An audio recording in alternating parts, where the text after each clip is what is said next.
Hello, everybody. How's it going? It is Matt, and it is Maniac Monday, and I am back at you with yet another review. Before I roll on to anything, on any of that, I want to wish each and every one of you a great morning, evening, dawn, day, or dusk, all that lovely stuff, because life really is too short as is.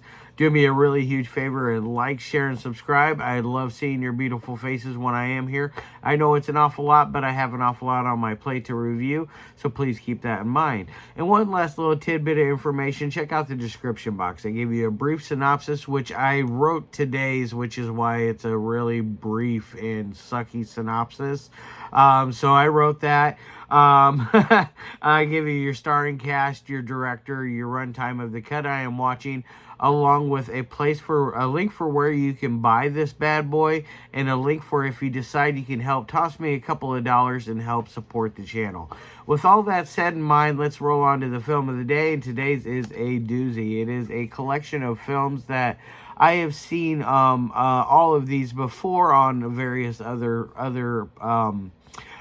movies that I own, but it's nice to have them all in a newer, cleaner fashion. A couple of these I didn't have on anything, but it is none other than the 2023 release of White Gardenia's A Dream of Virtual Perfume in the House of Chanel. Wow, released by Scum Video, by the way. This is this is one of four of the variant releases that they have. I have, not unfortunately, I have a very different one because mine is a reviewer's copy. Mine is 2 of 2. There is only 2 of these that exist. So I am so happy, so stoked, and so excited that I have such a beautiful piece to add to my collection, especially from the lovely folks of White Gardenia. I always love Allison, Daniel, and I forget the Ariel. Am just such a huge fan of White Gardenia. Daniel is such a gentleman and a scholar that my God, the knowledge that this man knows is just insane. He is such a brilliant filmmaker, artist, musician, person, just all around, just brilliant. This is just one stunning collection of films. It runs at about 63 minutes, so just over that hour mark. It's not too long, not too short. It does about the right amount of time, especially for a collection of 9 short films, ranging from his classics, where like giving the oral pleasure to a serrated blade segment, his signature stabbing himself in the shoulder with scissors, and hitting himself in the shoulder with not scissors, but a hammer, a claw hammer to be precise. But it has all of his classic trademark stuff in here. Daniel definitely delivers on every aspect of this release. It has some brilliant stuff from Allison. I love Allison, as that's her on the cover there. She is just absolutely lovely in this, as always.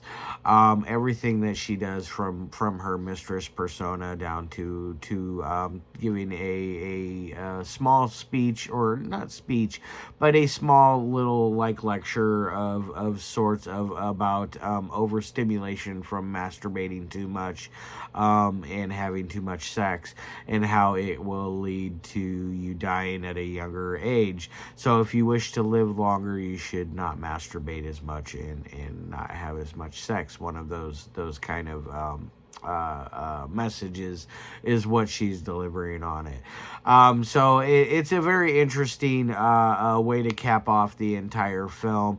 You start off with some very interesting stuff. Like I said, you have the trademark shoulder blade shoulder self mutilation. He doesn't reach around and stab himself in the shoulder blade. That would be awkward and weird. But he stabs himself in the front part of the shoulder in this area here, just to be precise.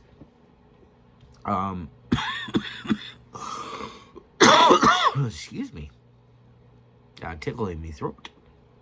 But this is a collection, a very interesting collection that I highly recommend. This is my first thing from Scum Video.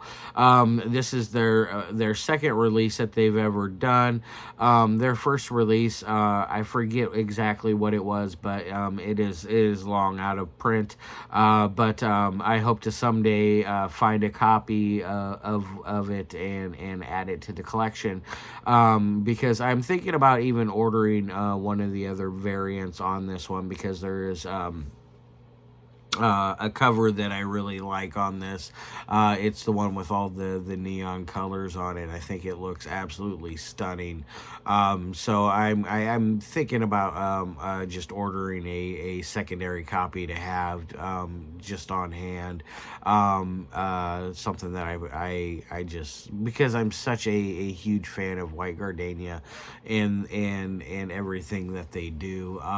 Granted, you watch their stuff like this, because it is very hard to watch in places.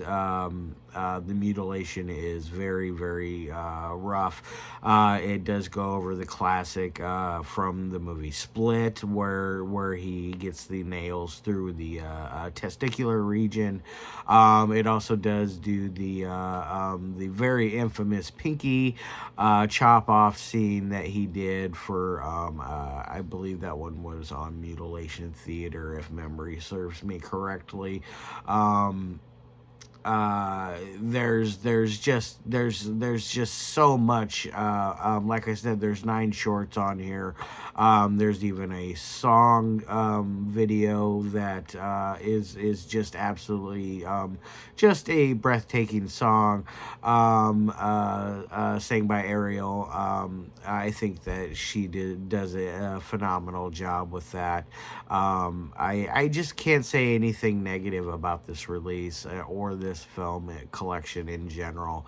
I think that Jake did a very good job for this release over at Scum Video. I think Daniel did a great job editing this bad boy together. I think it is all around a winner. This is definitely something that my extreme horror junkies, you need to have in your collection. If you do not get one, I hope you have at least Mutilation Theater. That one is probably the most extensive White Gardenia collection that there is to date. But this one is up there. And then look forward into the future. Let me just find an exact date of Arts of Self-Harm will be next week not next week, but on the 14th. Look for that. So yeah, that is next week. 7 days from today, actually. So yeah, next week look for the Art of Self-Harm from White Gardenia. So I will be doing a double dip on White Gardenia this month. So if you are a fan of their stuff, definitely tune in for that. I highly recommend tuning in for that one as well, because it is another one that is just absolutely jaw-dropping.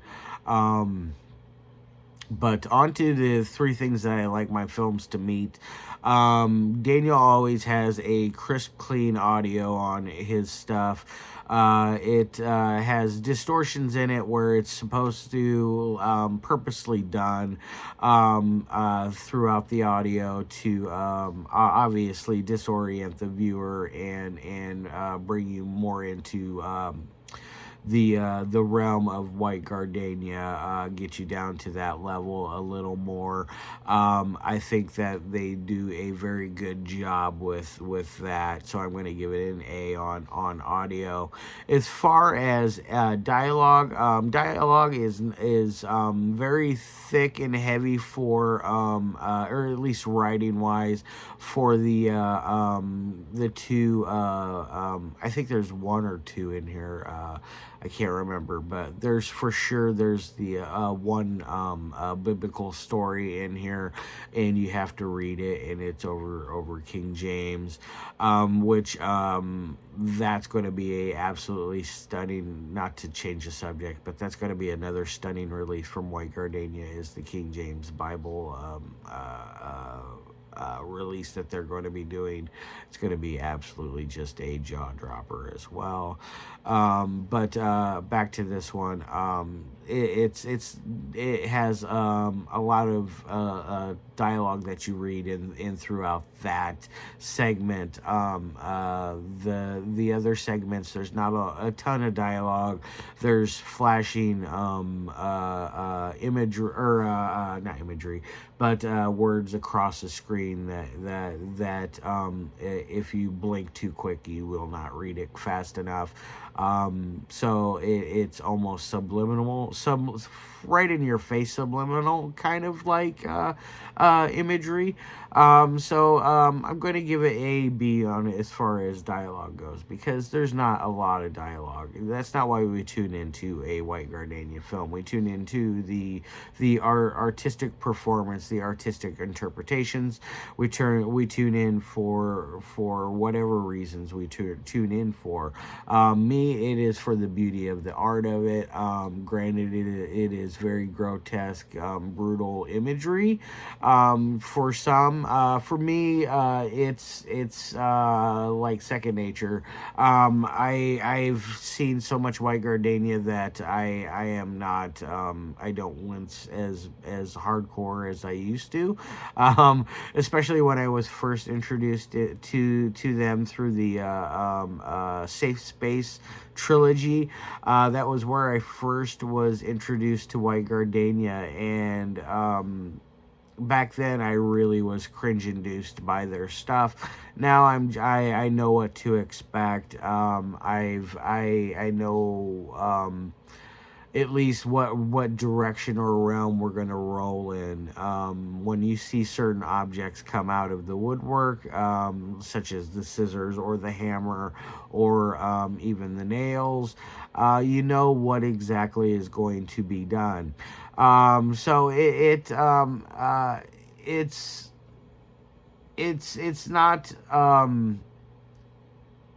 a movie that shies away from being what it is. If you understand what I'm saying there, it does not hide any hidden facts, and it doesn't make you feel like it is leading you in one direction and takes you in another kind of direction kind of movie. It is a straightforward, straight up in your face art house piece. If you don't see it for that value, then you're seeing it at the value of the gore value. Which, if that is why you're tuning into White Gardenia, that's fine. Because they definitely do not skimp when it comes to that. So they are very, very good at what they do. Where am I going? Oh yeah, and then on to that third thing that I like to judge my movies on is editing. Editing is always so good in Daniel's films that I always feel like I'm being treated to a visual pleasure, editing wise. It is always done with a good masterful stroke. There's never any moments in it where I'm like, why did he make that weird jump cut there, or why did he cut it like that? I 100% feel the ride as it is going, and understand the vibe that it's trying to portray, or not portray, but the vibe that it's putting out, and I 100% respect and love it. I think that if you are just going into this gore based alone, you may be you will be pleased on the gore because it does deliver there, but there's so much more to this on an artistic value than just the gore alone. Like I said, there's the King James segment in here. And then there's the segment with Allison where she talks about overstimulation from masturbating too much, things of that nature. So it's got so much more to it than just the raw extreme gore that we're used to with White Gardenia. So definitely look for more than the usual affair. Look for some a little added extras in there, especially with the King James stuff. I think it is absolutely stunning. So on the editing, it's getting an A+ from me. So on my final score on my 1 through 5 scale, I'm going to give this thing a 4 out of 5. It is a absolute winner. It is my second favorite film that has been released by White Gardenia so far. First being Mutilation Theater, and then I would probably roll into either Safe Space or Gore Tales, or Slumber Party Gore Tales, not Gore Tales, Slumber Party Gore Tales. They have a great segment in there. But either way, this is just well worth the price of admission. So jump on over to Scum Video's website. I gave you a link in the description box. Pick you up a copy. Pick you up all 4 variants if you like. I think you will be very happy. Either way, I'm going to put this down. I'm going to get the hell out of here. I got things to do. I love your faces. And as always, peace.